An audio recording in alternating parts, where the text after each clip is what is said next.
માધવપુર મેળો આ વર્ષે 27 માર્ચથી 31 માર્ચ 2026 દરમિયાન પરંપરાગત હર્ષોલ્લાસ સાથે ઉજવાશે. ભગવાન શ્રી કૃષ્ણ અને રૂકમણીજીના પવિત્ર વિવાહ પ્રસંગની સ્મૃતિમાં ઉજવાતો આ મેળો ગુજરાતનો મહત્વપૂર્ણ સાંસ્કૃતિક અને ધાર્મિક મેળો માનવામાં આવે છે, જેમાં દર વર્ષે હજારો લોકો ભાગ લેશે. મેળાનું ઉદ્ઘાટન 27 માર્ચે ગુજરાતના મુખ્યમંત્રી ભૂપેન્દ્ર પટેલના હસ્તે કરવામાં આવશે.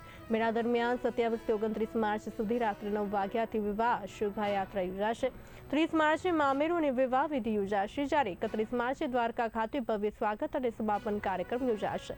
આ વર્ષે મેળામાં ગુજરાત અને નોર્થ ઇસ્ટ ભારતના કલાકારો દ્વારા સંયુક્ત સાંસ્કૃતિક પ્રસ્તુતિ મુખ્ય આકર્ષણ રહેશે.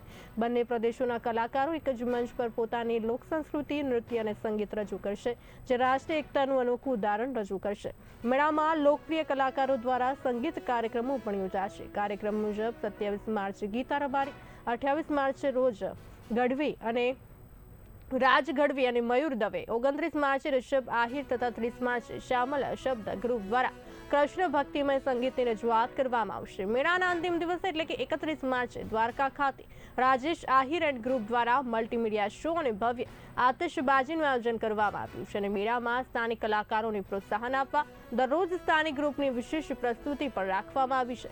ભક્તિ, સંસ્કૃતિ અને પરંપરાનો અનોખો સંગમ બનતા માધવપુર મેળામાં મોટી સંખ્યામાં લોકો પધારશે તેવી અપેક્ષા વ્યક્ત કરવામાં આવી છે.